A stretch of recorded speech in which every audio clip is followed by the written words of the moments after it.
அப்படிப்பட்ட ஜெகன்மாதா மகாதேவனோட கூட புவனேஸ்வரியாய் பிரகாசிக்கிறாள்.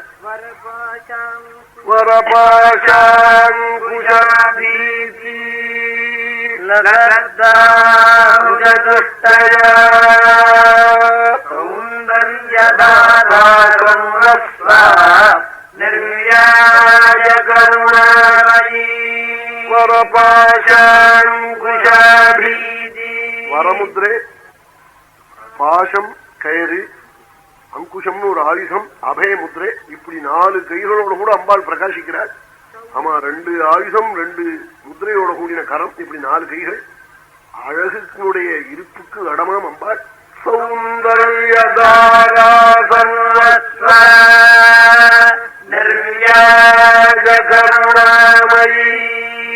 ஆமா, நிர்வியாஜமான கருணையாம். ஆமா, குழந்தை இடத்துல அம்மாக்கு என்ன கருணையோ அது மாதிரி கருணையாம் உலகத்தில் உள்ள பக்தர்களிடத்திலே. அங்கே பல தேவதைகள் பக்கத்தில் இருக்காளாம். புவனேஸ்வரியினுடைய பக்கத்திலே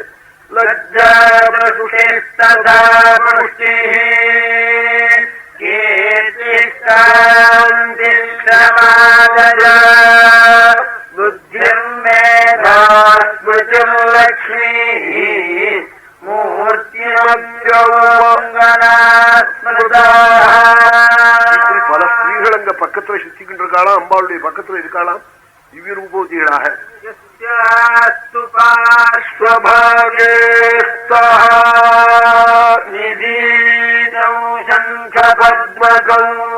அம்பாளுடைய பக்கத்துல சங்க நிசி பத்ம நிசி 2 இருக்காம். யஸ்யாஸ்து பார்ஸ்வபாகே நிதீதோ சங்க பத்மகோ தாரேவி புவனேஷானி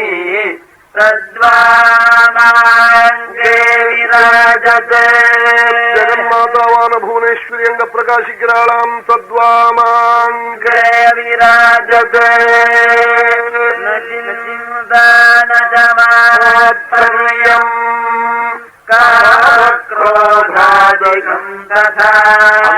கவலையோ துவேஷமோ பொறாமையோ அசூயையோ கோபமோ காமமோ இந்த தோஷங்கள்லாம் இல்லவே இல்லையா? தெய்வத்தின் பக்கத்தில் இருக்கிறவர்களுக்கு இதெல்லாம் இருக்குமா? தெய்வத்தை விட்டு விலகினவனுக்குத்தான் இப்படி எல்லாம் இருக்கும். கோட்டி கோட்டி பேர்கள் தம்பதிகளா அங்க வந்து நிற்கிறாளாம். நல்ல யௌவனத்தோட கூட யுவதிகளான மனைவிகளோட அம்பாளை வந்து உபாசிச்ச குடும்பம் தம்பதிகளா சேர்ந்து அங்க வந்து நிற்கிறாளாம்.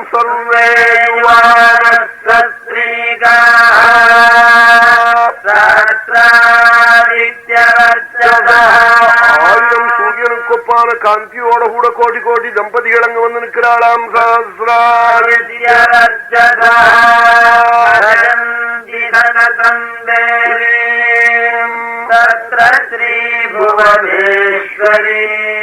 புவனேஸ்வரி வந்து அங்க பஜிக்கிறாளாம், நமஸ்கரிக்கிறாளாம். தத்ர ஸ்ரீ மாயாபீயத்த புவனேஸ்வரி மகாமந்திரத்தை அங்க வந்து ஜபிக்கிறாளாம். தியான ஸ்லோகம் சொல்லி அம்பாள் அப்படியே ஆனந்த கண்ணீரை பெருக விட்டு அனுகிரகம் பண்றாளாம்.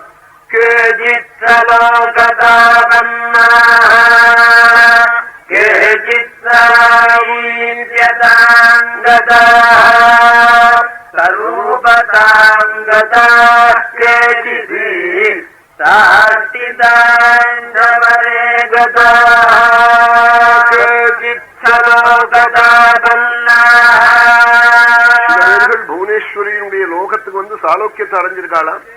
சில பேர்கள் சாமீபியத்தை அடைஞ்சிருக்காளாம். சில பேர்கள் சாரூக்கியத்தை அடைஞ்சிருக்காளாம்.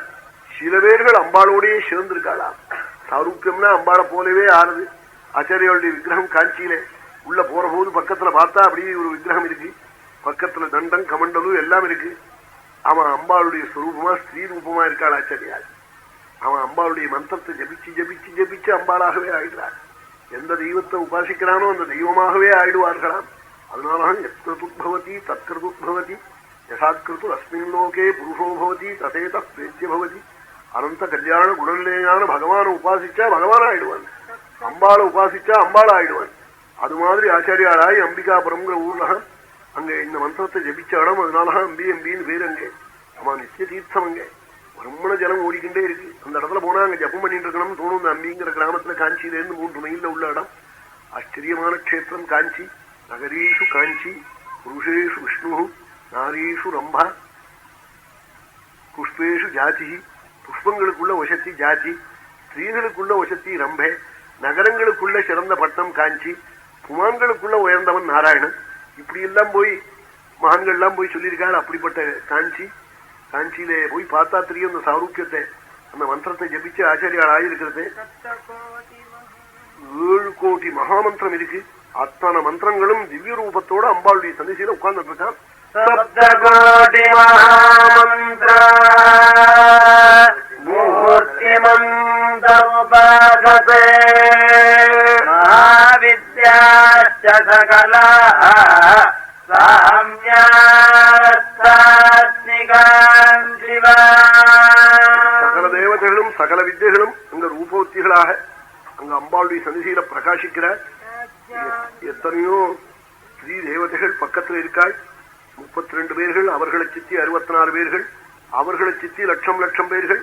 இப்படி எல்லாம் கணக்கு சொல்லி அந்த சிந்தாமணி கிரகத்திலே அம்பாள பரமேஸ்வரனோட கூட சேர்த்து வச்சு ராஜராஜேஸ்வரியாய் புவனேஸ்வரியாக அத்தனை தேவதைகளும் ராஜ்யாபிஷேகம் பண்ணி அம்பாள் லோகக்ஷேமார்த்தமாய் சிந்தாமணி கிரகத்திலே மணி தீபிலே பிரம்மலோகத்துக்கு மேற்பட்ட லோகத்திலே சர்வலோகத்துக்கும் கொடை போன்ற உலகத்திலே பரமேஸ்வரனோட பிரகாசிக்கிற இந்த சரித்திரம் காட்டவாள், சொன்னவாள், சொல்ல முடியா பண்ணினவாள் அந்த அம்பாளை ஸ்மரித்தவர்கள் எல்லோருக்கும் சகல மங்களங்களும் உண்டாள், அஷ்டைஸ்வரியும் உண்டாள்.